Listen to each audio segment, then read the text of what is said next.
asked Annie's mother. Raw egg. It's in the home vet, explained Ivy. Ivy had studied up about what lots of creatures ate in the book her father owned, The Home Veterinarian. Not that Ivy's dad was an actual vet. He was stableman at the Red Star Ranch, and he just looked up horse ailments. Good idea, said Annie's mother. Ivy adored Annie's mother. She didn't like to think she loved her more than her own mom, but Ivy's mother worked so hard and got so bone-tired every night after all the dishes were put away and the ranch kitchen cleaned for breakfast. She had no time to be easy-breezy like Annie's mother. Annie's mother got to water her flower garden and do good deeds all day if she wanted.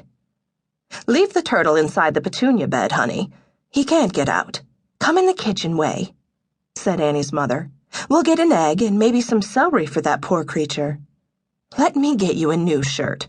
That one's covered in turtle blood. Annie has a friend from camp here for the night. Friend? Asked Ivy. Ivy had never met anyone else in the world who went to Camp Allegro. Ivy didn't want that friend, whoever she was, to be there and interrupt her and Annie's last afternoon together before the Annie-empty 11-week summer set in. The friend made Camp Allegro more real than Ivy wanted it to be. They entered the kitchen. Annie's mother rested a bunch of her garden flowers on the counter. California girl, said Annie's mother, removing an egg from the fridge and rustling in a drawer for the tape. Annie, she called out toward the porch. Did you take that roll of silver tape we had in here? A muffled, "What?" came from the porch 5 rooms away. I said, did you take that big roll of silvery tape out of the kitchen drawer for some reason? Her mother repeated loudly. This question was not answered. Annie in person came into the kitchen with 2 empty glasses in her hand. What, Mom? She said. Not what, Mom. Say, I can't hear you, Mom, corrected her mother.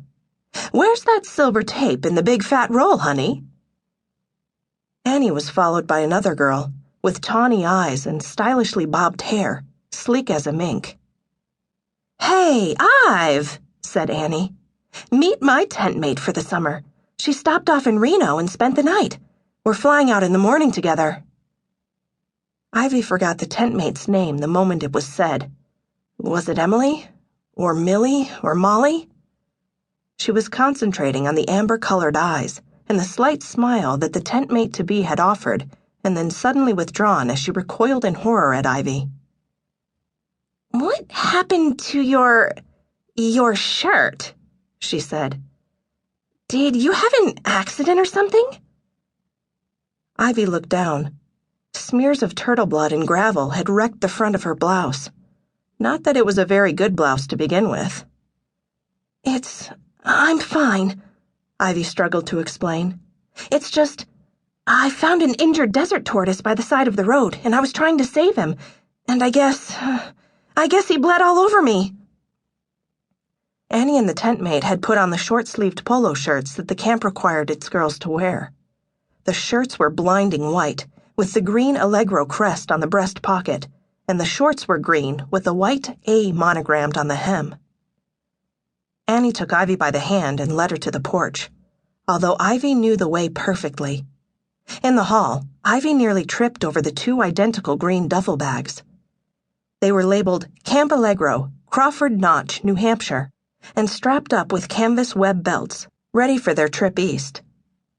Ivy fixed her eyes again on the words under the Allegro crest on the 2 identical white shirts, still with their folds from the camp store's supply packs. 50th Anniversary Camp Allegro, 1909 to 1949. The tent mate's eyes raced down Ivy's clothing twice. The eyes were now a little amused.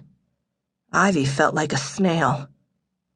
Annie's mother served lemonade to the 3 girls out on the porch. Down in the valley, Ivy's family's whole house, a trailer, could have fit into Annie's screened-in porch twice over. Annie's house looked out over the Washoe Mountains, and on a clear day you might see Lake Tahoe from the attic.